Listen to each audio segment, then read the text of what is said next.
Ice to escape if they stayed on him, but they had to back off. So really one of the biggest problems that Jaro has is just guaranteeing last hits in the laning stage, but he's getting super stabilized here by the supports, and it just seems like they're kind of doing a sort of roaming playstyle between these two guys here. You know how you said mid lane was going to go the way of Moon at the very start? 19-7 versus the 6-0 of Super. He's now trying to use Shrapnel to farm up as Jabs goes after Beastmaster and Flame between the tier 1, tier 2 tower. Jabs just TPs out. Damn, that took a while, and he went back into the lane. He didn't even disappear. Bottom lane, homing missile connects, and Ice. Don't get a kill on the top, but we get a kill on the bottom.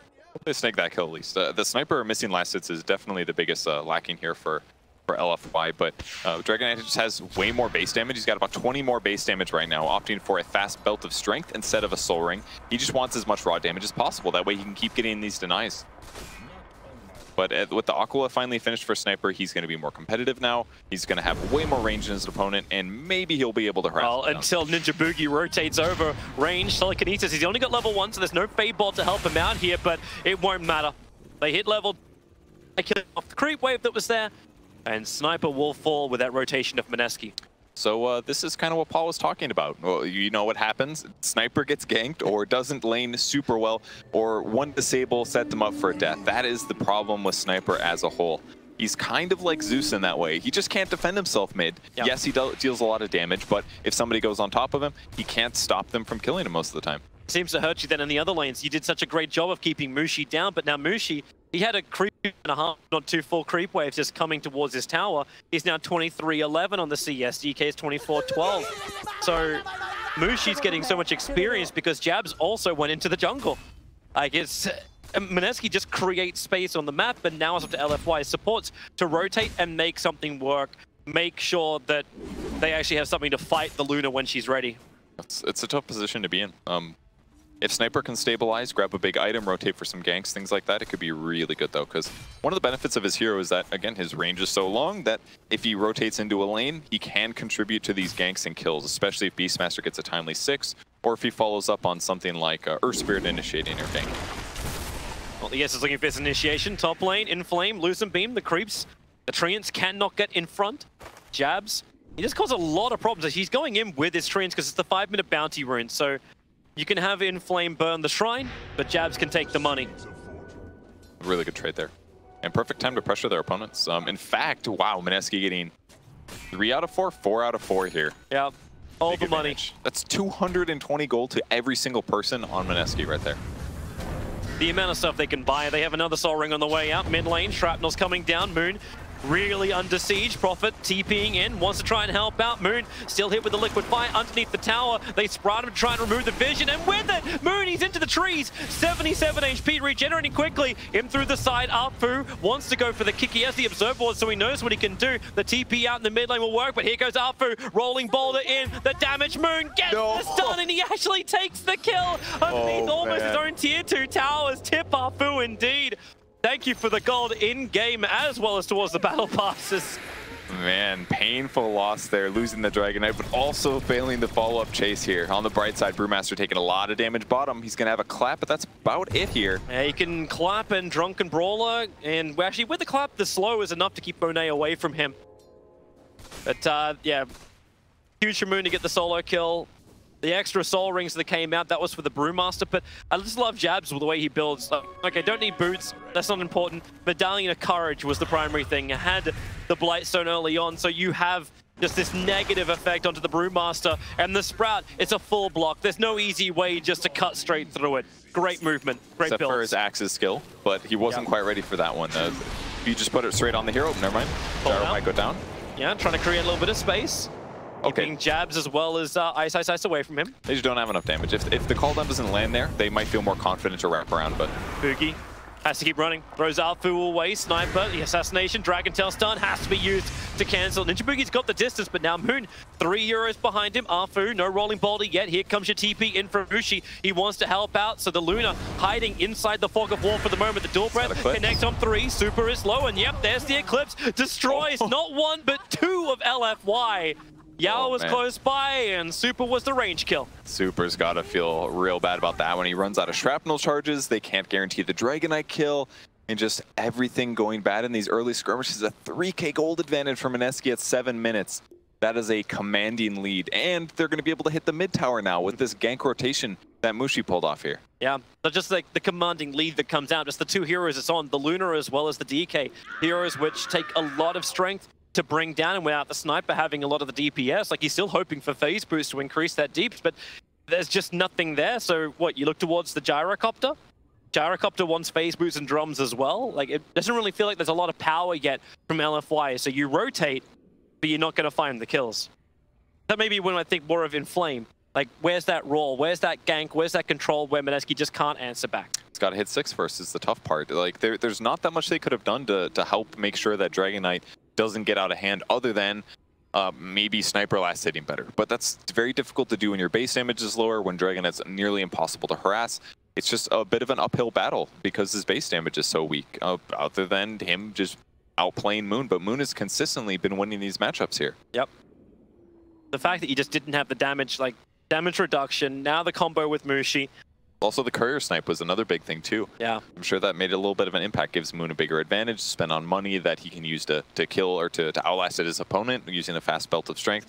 All of those things are certainly impacting things. And then the supports spend so much time rotating to the bot lane to secure their carry. Yep. They didn't have the time to go mid, and even if they did, their likelihood of getting a kill was not high between like Earth Spirit, Jakiro, and Sniper. They would need like level 2 shrapnel and a lot of disable. And even that TP from LFY, like bringing the Jakiro down to bottom, it was a reaction to Mineski's aggression. And then Mineski aggression, but they can move it so quickly. That's the beauty of a Nature's Prophet. Yeah, it's a 50-second cooldown, but you're inside of a lane, you bring in a Medallion of Courage, you attack so heavily, you chip them down, then 50 seconds later, you go to another place, or you grab a TP scroll, you go home, you regenerate and come back out, do the same thing again. Just seems really difficult for LFY to capture a win. And another thing to keep in the mind here, you've got Mineski who can force down buildings. You've got not just the creep army, the DK Dragon form, the power that comes in from the Luna. As this happens, there's less ways to contest Roshan, where you already have the Medallion to do this too. So then you got Nega's push going to come a lot earlier against LFY. I fear there is just this horrible timing that LFY is going to have to deal with from Mineski, where they just have everything they want to push. But that said, I think almost all the heroes on LFY's team are also relatively strong early on. Gyrocopter drops call down, you've got Beastmaster Roar, Sniper is pretty good with just like shrapnel spams, if he's got enough charges, that is. And Earth Spirit Jakiro, kind of the thing is Earth Spirit 6. If they can go into a team fight with those things, yes, Mineski has a lot of tools, but outside of like Eclipse, they don't have a huge amount of overwhelming damage. So there's definitely some things they can do to take some equal force to their opponents and possibly take a team fight win that they can turn into objectives. So, like right now, for example, Eclipse is on cooldown for a very long time. Yep. Means Mushi's output in terms of a team fight is not that great. Yeah, it's like the harassment to the tier 1 tower. It's a good point. Like, you got these long cooldown abilities. Anyway, you always just think of it like, when I think of the Luna, I'm thinking that you've got that nice damage aura, but you keep it at level 1. Yep. And so she's throwing out Lucent Beams is nice damage-wise as kind of like a chain reaction thing, or a chain thing between her allies, but for now it's not the best. And Ninja Boogie's, I'd like to point out, level 2 at 7 minutes and 14. He's almost level 3, but still, he's level 2 at 7 minutes. So even though their cores seem to be doing really well, that everybody has tons of gold, they're going to have some level disadvantages here for the supports. Rubik is not going to output much. And again, Nature's Prophet can't do that much outside of be all over the place, harass opponents, push lanes. He doesn't contribute as much in terms of ganks and team fights. Yeah, I can definitely see that. But at the same time, like, yeah, the sacrifice which is coming from Ninja Boogie is taken back from Jabs. Like, he's 4.5 levels on this Nature's Prophet. He's going to look to be very aggressive. He's already got the Urn of Shadows being queued up. Like, this guy doesn't want to go any type of boots. It's all about disabling the cores, making Sniper's life a living hell, and this just creates more space for the cores. So, yeah, I see a lot of strength coming in from Mineski. Yeah, I'm concerned for LFY, but they have some windows of opportunity. It's just if they can do anything in it. And I never really want to underestimate Nafu Earth Spirit. Like, he is a god on that hero. Yeah, definitely is. More often than not, but still only level 3 for him. They just need to set up these kills in good ways, make sure that Sniper can get some catch-up gold, and then hopefully have a Quelling Blade or a Tango to get out of Sprouts once he does end up getting ganked. But gap close is obviously the other really important thing. Brewmaster has been going for Soul Ring. He's just hit level 6, so he's ready to fight and dive opponents, but if he gets a blink dagger, it's even scarier for Sniper. But as long as he can sit at the back and LFY can initiate first, everything is going to look a lot better. All right. It actually looks like I got my ear that we can throw to a break, but I also just see Afu rejoining into the game. Once they get the TeamSpeak up and running, they're going to keep going. So if production's okay with it, we can keep chin wagging. So I got an okay from production. We can keep talking about things. Thank God. Yeah, these are the rare moments, Kevin, where you can stop a game and just start to break down every single thing that happens, and you got 7 minutes and 14 seconds worth of information. I just wish that there weren't dead heroes right now, because therefore things would be a little bit more up in the air. It's kind of straightforward right now. Mineski's going to walk mid and hit buildings. We're just waiting on a TeamSpeak resolution or something like that, and then they should be ready to start. But everybody is in the game at least. Yeah, yeah. Hey, we've had low delays. It's been a good tournament so far. Definitely agree. Yeah. Some good games. So like there's some other things which I kind of want to keep my eyes on. Ice is one of those other things. Got a lot of pressure on bottom lane. I don't see how LFY can really continue the pressure now. We actually have our go, so we're restarting the game now. Continuing. Because he's continuing. Yeah, not restarting. Yeah, we don't have that option anymore. This is Reborn World. Oh, they're gonna smoke on top of the Dire Obs. They have the smoke on Earth Spirit. Not going to happen in the tree. It was nearby too. I mean, it's not time to fight yet. That would be kind of desperation mode. Like smoking 2 heroes is fine, but if they smoke like 3 or 4, that's you don't move that many heroes across the map at this point in the game unless you're moving to defend like a tier 1 tower. It's exactly what you're talking about, right? Like you smoke up a couple of heroes to work with one of the good abilities while the others are down from Mineski. Raw, off-cooled, like now available. Afu and Monet, they're just running towards the north. Ninja Boogie and Mushi are up here. Ninja Boogie kind of actually wants to be the one that dies on the top lane and not Mushi, but Mushi rolling boulder. Here she comes, up on the top lane. Roar as well, Paul down, will connect, and Mushi has no time to reply, and Ninja Boogie can't do much more. He actually pulled the creep wave, make it easier. Down towards the bottom lane, Ice. Doesn't have them, actually he can just, okay, he used the Soul Ring for the clap to slow down DDC and combine with jabs. That medallion makes it so difficult, even for one of the highest strength getting support heroes like Jakiro to survive. Yeah. And the reason he's down here is because he wants to delay the speed at which they can take the tower. If he's alive, he can dual breath and liquid fire, but at this point it looks pretty dire here for this tower. Mineski's gonna be able to clear it out with all their trees and creeps, but LFY gets a lot of good stuff out of it. They killed the enemy carry because they knew Eclipse was on cooldown. It was the easiest spell follow-up ever, and finally they're gonna be able to control the enemy jungle a little bit and get some farm off the map. Yeah. They also got some space for Super. He backed off and just started farming inside the neutrals. He's catching up in the CS. I'm not saying he's looking great, like he's still only 100 gold in front of the Brewmaster. Actually, that's exactly where Brewmaster's headed. In towards the mid, starts the Primal Split, wants to try and slow down Super so Moon can close the distance. So they start with the Earth Stun, but okay, not under the tower. Moon's got a creep wave to go with him, so this movement does bring all of LFY into the mid lane. The Earth Brawling backs up. And that's all she's going to write. Like, it's just more, hi LFY, please come towards mid lane, and now we'll all leave. Just a little bit hopeful there from Ice. He was kind of hoping the snip would stick around his tower once he popped the ultimate, but he happened to be running back at the same time, and at that point, Dragon Knight chasing was just not realistic. It was a good gank attempt, kind of, but it was a little bit gambly and ended up not paying off. So another for LFY, though. This one, not so much in their control. Yeah, but Brewmaster split down these long cooldown abilities. The Dragon form's off cooldown. Tier 1 tower is still standing. Top lane, Monet, well, blinded by the moonlight. Jabs underneath the Observe Ward. I don't know if Beastmaster really believes he can do anything here. In fact, Inflame is going to walk past the Observe Ward, so they start with the Wrath of Nature. Ninja Boogie has the Telekinesis grab, more Lucent Beams available, and you got the Sprout control, so Beastmaster will roar, cuts his way up pretty quickly with a Quelling Braid, and thanks to the phase boots, damn, he moves so quickly. Yeah. Back behind the Tier 1 tower, I thought for a moment he had a haste. I'm a little surprised he stayed alive there. Really good damage coming out of Mineski. On the opposite side of the map, they pick off the Jakiro once again. Everyone's looking for picks. Ice doesn't have split, running down the river. TP support's coming in, it's the DK, but the Dragon donks. Where's that stun? They get the pick up. Super just wanted the initiation. I mean, the ending with the assassination. Does get picked off, though. He does. Well, not done. Rolling boulder, kick will connect. Ninja Boogie doesn't have much to give. Gets his life back up, gets his mana up, at least with a stick. Jabs needs to Sprout, blocks him out, but the Beastmaster actors and the kick from Afu cut through. And Moon will fall. That's a big streak to be taken as well by Inflame. That was really nicely done. I don't know if he was silencing at that moment on purpose or not to break the Sprout, but it seemed like both him and his ally were ready for that. All they needed was vision on the Dragon Knight. The Rocket Barrage can clean it up. And the Gyro's just really giving some worth this game, just because it does give them so much magic damage that they can actually deal with the Dragon Knight in these rotations. The Sniper dies again, but he buys an item before he falls. It looks like he's going to go for a Mask of Madness first. I actually really approve of this item build. I think it's the best way to accelerate his farm in jungling. And then late game, you can disassemble and make something like a butterfly potentially as well. Yeah. He just needs the ability to be way faster than his opponents and make sure that he doesn't have to run into these fights. He can just sit back and attack super fast and output some damage. Mineski just got a reminder about warding as the Observer ward that's sitting behind. It was a full duration ward that was between the tier 1, tier 2 tower. Died in front of them when they noticed it. So Ninja Boogie as well as Ice smoked up Ninja Boogie. He used the tome to grab level 6, so now we add Rubik's Seal to the mix. That was a big improvement. A mere 5 minutes and he gains 4 levels. Yep. But it helps when you gank.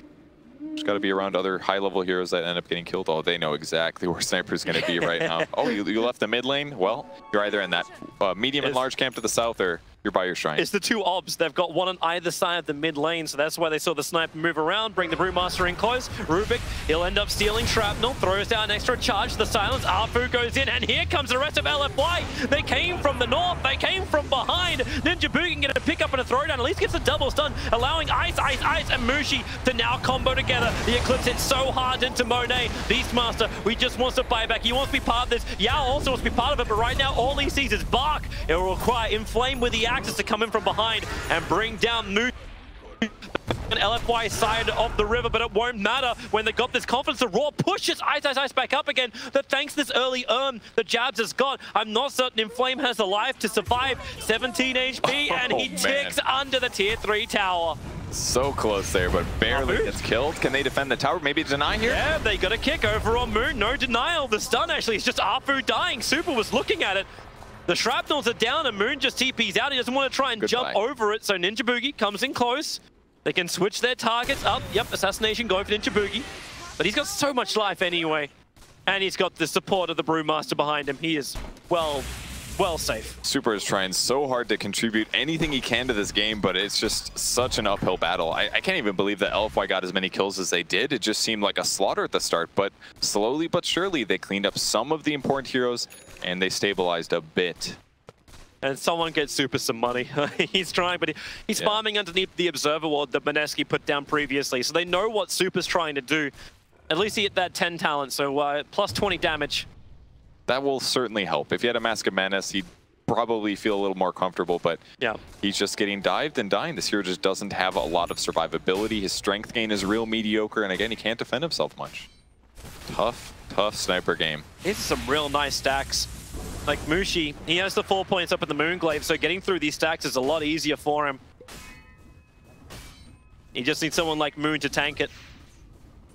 Easy stuff. Sniper wishes he had this much farm. Sniper would actually be really scary with the Mask of Madness and the Dragon Lance right now, but he just hasn't worked for it as well. You can't have the life steal. Like, you got a full Spirit Vessel on Jabs. That's real farm. Yeah. 5, 2, and 4 from support Nature's Prophet. I cannot imagine being this good at Nature's Prophet. I'm actually wondering how you keep your life up. Now LFY will try and remove the life. They see Ninja Boogie for half a second. As well as Mushi, Rolling Boulder, Moon in the trees, actually cops the Rolling Boulder. The Ice Path won't connect. Dual Breath will, but Arfu, he just doesn't have the life to survive. No more stuns available, so the TP from Jakiro will be successful. Found a very hard tree on the way to the place he wanted to land his hit. The shielded tree Jabs. Yep. Look how quick he moves. Right in towards the mid lane. Like, hey, I got Mask of Madness. Crap, I got Mask of Madness. Wrath of Nature will bounce through. This will kill Super. Or will it? He's so low on life. Ice will finish the job. All of his Brewlings around, but he's down to 1. Needs the extra distance. The Ice Path, well, it will not clip, so they can keep running. Where's the support? It is way too far away. Ice will burn in the Macro Pyre. The rest of Mineski were just pushing the top lane and taking the tier 1 tower. Mineski really doesn't care that much, though. They again killed Sniper. 5th death now. He just gets jumped on. No way to heal. No way to get out of here. Like, he needs a Force Staff or something, but it's not even going to give him good damage. Mineski's directing all the attacks the right place. Blink Dagger is on Moon. Like, this spells death for Arfu, but you've already seen how difficult it's been for Snipe to stay alive. Now you've got a strength, like, such a powerful hero like DK, who has a Blink Dagger to reach the backlines, Prophet to TP the backlines. Yep. Brewmaster also has a Blink Dagger, so Blink Dagger, clap, and split into the backlines. This is, like, the point is past where Sniper can kind of do Sniper things and get ahead. He's not going to get ahead this game. He's just trying to catch up. And now that they have even more mobility items, every fight is going to be like this. Right on top of Sniper, and then LFY is going to have to spend abilities and cooldowns just to try to keep him alive a little bit longer. Yeah, which is never what you want to be doing. You want to be looking to find those kills. Like heroes like Brewmaster, you need that damage output to kill him before he splits. You need a lot to get through DK, because he's just a tanky kind of hero. And the Luna, Mask of Madness, Dragonlance, going into Manta style. Like there's dodge abilities once that full Manta is up. You've got the range, you've got so much to work with for Mushi. Yeah. On the bright side, Luna still isn't going to be able to deal with Sniper very well until she's able to close enough for like an Eclipse follow-up or something. Maybe if she swings around the fight in a good way. So hypothetically, if the rest of the team is dealt with or disabled, as LFY takes a fight, Sniper can drop shrapnels and sit at the back pinging away. They're pinging out. The Observer Ward saw Moon go by himself to the top lane, so they smoke up. They have the Beastmaster Raw. No dire Observer Wards nearby, but Moon TP's out. So already gone, comes to rejoin the rest of Mineski, who do their own smoke. 4 men under it, moving from their tier 1 tower in the mid lane, and they're headed south. And I wonder who they're going to try and kill and keep down. I'm not sure. There's a target. He starts with S. I have no idea. I have no guesses. Who is it? Oh, okay. Okay. All right, This is Gyrocopter. The other guy with guns. I mean, basically anywhere that Sniper, look at these wards. Anywhere the Sniper's going to want to farm, that's where the wards are. Because they, you know, every single time they kill these guys or initiate on them, can't defend themselves, can't turn things around, will die, and then instantly Prophet TP's in, drops the trees, and a tower is going to die. And these guys will have like plus 50 damage from the Luna. Tower dies, now they're pushing on. They're thinking about going high ground. Nahaz is having his wish, right? Like you take an objective and you push the base. Mushi doesn't go farm his next item, he farms his next objective. Macropire will definitely slow this down. There's no doubt about that, but then Mineski, they actually use their fortification, so the creep wave has chased the Sniper all the way to the tier 4 towers, allowing Moon and Mushi just to beat the crap out of this tier 3. We're 18 minutes in, they've taken it. Arfu gets the kick, he'll only grab one. Ice, so Raw pushes him out, he'll still get the split off, but the Magnetize eclipsed the back line of Mineski. The Brewmaster has just created enough chaos that Arfu, he goes for another kick, he connects onto the Drag Knight. He's so low with the cooldown, he'll do his work for Mushi. The Eclipse, it got split between DDC and Monet. They couldn't do enough. So it's a 1-for-1 trade-off. Arfu did die. Ice, back into Brewmaster form. A quick stolen Ice Path from Ninja Boogie, buying the space for Jab to attack from up the hill, but now he's Ice Pathed up. He couldn't finish off Monet. Mineski have overstayed their welcome. They did, however, take a tier 3 tower 19 minutes into the game, but at what cost? It's a big gold swing for Beastmaster, especially picking up 600, but losing the tier 3 tower at this point in the game, especially against the Nature's Prophet, these shrines are dead. Like, kiss them goodbye. Pop the shrine. I don't care how little mana or HP you need. It's time to get some advantage out of that. And Sniper's very close to his Maelstrom, but that is not going to be the big game changer that they need. They've kind of hold it, but only a little bit. And I'm looking at all these aggressive wards, actually, on LFY's side. I don't even think they matter. They haven't been able to cross the base. And they just lost one of them, too. The only one they have left is the one that's got 1 minute left on it, on that top lane. Oh, have you seen this before? Meteor Hammer Beastmaster? Wait, what? Yeah. It makes sense, right? You've got a stun. Give it a follow-up, right? Sure. If he finds people solo, it's good. Obviously, in a lot of cases, people would be like, yeah, I'd rather have a Necro 3 so I can just kill the guy.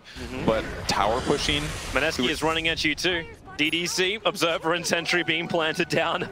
They want to control this high ground, but no, Brewmaster has an Invis rune. But look at the movement. Mushi isn't even being part of this. Yeah. He's running towards the mid lane. He's adding side lane pressure. Jabs, he's already headed towards the top lane, taunting his way there. You're going to have a tier 2 trade. Like, where both those tier 2s go to Mineski, and the tier 1 only goes to LFY. Unless they can defend him. Jump in, Ice, goes for the clap, 2 seconds till split, silenced up, Arfu did the work. Ice will fall. Sniper did something. Yay! Kill.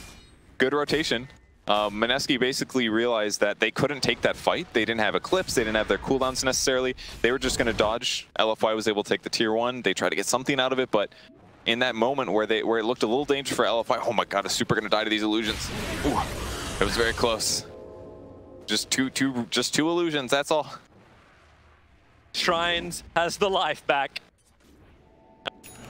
Mid lane. The tier 1 tower of Mineski is still standing. The only tier 1 tower on the map. Good one right in the middle. It is. Good map control, good Roche control, multiple teleport points. Yeah. They even have that observer ward watching LFY, so if LFY have any intention of sneaking Roshan or going anywhere around their ancients of the northern side, Mineski have the information right away. It's definitely time for Mineski to fight, though. All their ultimates are off cooldown, including Nature's Prophet one. They've got a smoke ready on the Brewmaster. Their auras are looking real nice. So you got a full pipe onto Jabs. He's still bootless Prophet. Okay. And you also have, what was the other thing? The Vlads on the Brewmaster. It's going to be really good, especially against a hero like Gyrocopter. Give everybody more armor, some magic resistance, and Pipe really holds off the damage that LFY can do right now. How's that synergy too? Like when you have higher levels up on Ninja Boogie, right now it's just level 1 null field, but... Yep. It can help, but most people use null field aggressively anyways, so it's not the most important thing for now. They've also got a lot of magic damage on their side between like Brewmaster and Luna and Dragonite. Might as well just amplify what you got for now. Mushi's just farming underneath his obs. I thought Mineski would have read the fact that the obs and sentry were planted down when LFY were looking for a fight, but they haven't committed any sentry wards at all to this area. It's fine. They just haven't been there, to be honest. But maybe the supports could have at some stage, but Ninja's been pushing in mid. Prophet's certainly been busy, especially still pushing out opposite lanes where enemy heroes aren't at. And they just got all the information they wanted. The observer what they had, have still in the mid lane, it's watched all the movements of LFY. So it's this little sucker that Arfu is just walking over the top of. And they knew LFY was moving into their jungle. They're standing nearby, but it's not going to stop Mineski from taking Roshan. Yeah, just super safe for them to do this, although... Coming. Where's that BKB? Gyrocopter just walks into the middle of it. Arfu, he is Aegis King! He jumped the kick, he snatches at Mushi!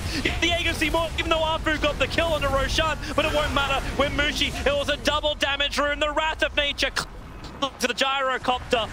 And while the roar was out from the Beastmaster, the control continues. They close the distance. Jabs jumped in further forward, holding Sniper in position. So Jabs, he'll lose his life for this, but Mushi just keeps going ham. They'll take Super, they'll take Yao, and they'll take 4 of LFY. They take the Aegis, and now they take the tier 2. Take, and give nothing back, Mineski. It looked so good for them. They're running at the perfect moment, but they weren't able to get the stuns off. They didn't get the Aegis, and at that point, everything was so hard to defend. All these buybacks. Sniper, Jakiru bought back. You still have it on the Beastmaster and the ES, but Mushi wants to make more of himself. Remember, he's got the Aegis to the Immortal. The kick, it's nice.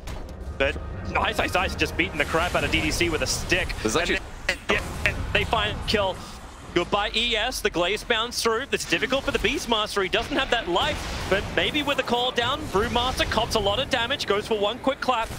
And Mineski just want to retreat out of this one. Sprout, TP, Jabs. Wait, he's going to turn around and actually kill Beastmaster. Worth it. Oh, actually, no, it's worth it. 591 gold for that. You'll take it. I don't know, Toby. He dropped the hammer on him. That definitely means more than dying first. Come on.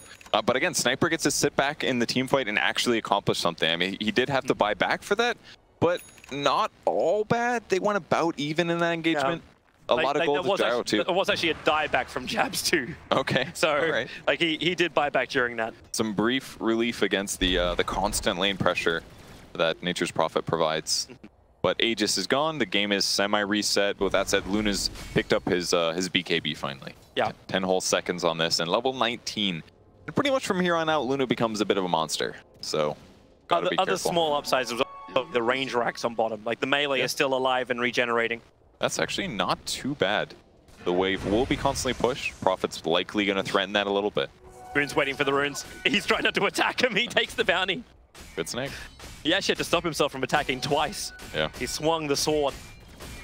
So that's a 500 gold event. It's like a 1,000k swing that just happened. That they stole that bounty that his opponents were standing on top of. Well, it goes to filling the pockets of Mineski. That's a blink dagger for the Rubiks, and now Ninja Boogie will have that range jump.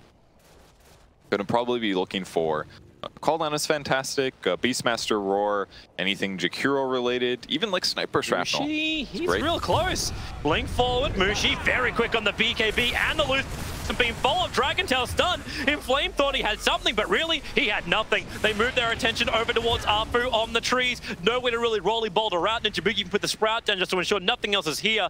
And they're coming once more. The two guys who have buyback, the only two from LFY who have buyback are the ones who died. So with the buyback of Beastmaster, it looks like Mineski this time will be happy with what they achieved. But that one's going to cost him a lot, especially in the next engagement or team fight. But it's not all bad because LFY traded buybacks for big team fight ultimates, and that's the big scary thing that Mineski has. So they pop the smoke. They want to go in. This is their time to grab hero kills. Yep. If they can get somebody like Luna who doesn't have BKB, that'd be huge. Oh, Moon's nearby, and no, they don't find him. Luna's still on the run. So is Ice. No Brewmaster split. They had the ward, though. They saw where he's going. They know he's going to go to a large camp. So here comes the Blink Dagger. The support's nearby. Brewmaster, and there's Manta. Mushi, Roar is out. Macropire and cooldown and high spark. Goodbye, Mushi. Very close. If Luna was able to get the high ground before the Roar goes off, animation is canceled, and Luna is out of there. Wasted smoke, but they're able to get the kill. Finally. He spent his money really quickly. So even though he died, he completed the Hurricane Pike. Okay. Well, so money saved. Meanwhile, the hero, DDC being picked up. Jabs, it's the end of the double damage room, but it gave him enough. And the Ice Pass stolen by Ninja Boogie will need to be used to create space. Jabs, actually, with the hit, he pounces it through the Wrath of Nature. It's the Blade Mail on Jabs, making it so difficult just to instantly pick him off. But now, Moon, he's under the cover of that Shadow Blade. He's going to close the distance on Super. The Shrapnel is down, but here comes Brewmaster Clap, pushing him away. There's that Hurricane Pike of Super, giving the space, but you do not get that hit on the Meteor Hammer because Mineski, well, they didn't actually chase. They lost the vision around the hillside. Decent defense there, Sniper. Oh, just a neutral. Okay. Not very exciting. No. Back and forth engagements still. I can't believe how much Jabs is doing as a support with no boots. Like, his items have actually been so insane. Blade Mail, perfect usage there. I thought he was just gonna die through it. I thought Gyro was just gonna be like, oh, this is okay. But it was incredible. Gyro was taking so much more damage than Jabs was. Yep. He's got 1,500 gold to survive with this Nature's Prophet as well. Like, what's he sitting at? 9 plus 25 armor. That's really tanky. Plus having 1,500 HP, and now he's even gonna get evasion. He's got a Talisman of Evasion queued up. So, Solacrest, hello. Yep. But that said, Gyro's got his Ags just about finished, so his damage output is going to be huge. He's going to be able to clear Treants and things like that. I actually really like Mouse. Is this what he wants against a Blade Mail, though? Yes, you can reflect damage on yourself, but the cool thing about this build is that you just become really tanky and have a moderate amount of damage. And that kind of equation is usually really good against Blade Mail, because you're not throwing so much out that it kills you. You have large HP, so the reflection is not a big deal. I think this is going to be okay for him. Okay. Level 3 Assassinate picked up, level 20 Talent Tree on Sniper. So now he's got the fast cast ever go the knockback? Like, does anyone ever go the knockback? Yeah, sometimes it's worth it. If your opponents are gap closing you a lot and you need them to get away from you, think like Troll Warlord kind of type heroes, it can be useful. But this game, he needs to be able to get damage out, and there's so many stuns on the enemy team. He wants to know that he can throw out an ultimate every 10 seconds and guarantee that damage output. No smoke currently on LFY, so even if they want to be aggressive with their group up, like they had 4 players together ready to go. Unlike Mineski, who have 4 players ready to go and smoke off cooldown in half a second. Boom, there she is. Well, Mineski on the hunt. Jabs can always be there. That he can. And for now, he's going to try to push out the creep wave. Beastmaster also in position, hoping to get a solo kill potential. Hey, he's got that Blink Dagger now as possible. But then Jabs can just make a couple of trees and hold the line. They're going to go in through bottom. This is a little weird. They don't have a creep wave pushed up here. No, it has to be a kill first. But the creep wave, it's not even in the mid. Like, every single creep wave is across the river. Who needs creep waves when you can find the kills? Super evaporates. Inflame will join him. And Monet, the BKB, he wants to run out of this one, but there's so much damage. He's actually dying. Jabs takes the kill onto Monet. 3 heroes dead, over a minute on all of them. And now you really don't need creep waves. Well, I don't know if they're going to take this tower, but they did the unpredictable thing. LFY did not expect Mineski to be there. They looked. It was almost a bait having Mushi on the bottom lane. He was attacking through the backdoor regeneration. Now 4 heroes without buyback, and they're not even going for the racks. They don't want any melee racks taken, and GG! LFY just call it. Not a single melee racks will die, and Mineski 2-0. They take the game against LFY, eliminating them from ESL. and getting themselves a berth into that quarterfinal. They just had amazing performances this game. Like Moon on the mid lane dominated in the last hits. Jabs had like the most incredible support Nature's Prophet play that I've seen, and they just transitioned. Did that hurt Mushi? Did that hurt? Just slapped the crap out of his hand. If Mushi has trouble in the next game, you know he's gonna fracture. That's okay. He's got some time off. He can heal a little bit here. Feel good about their victory. Very few mistakes. Super sick.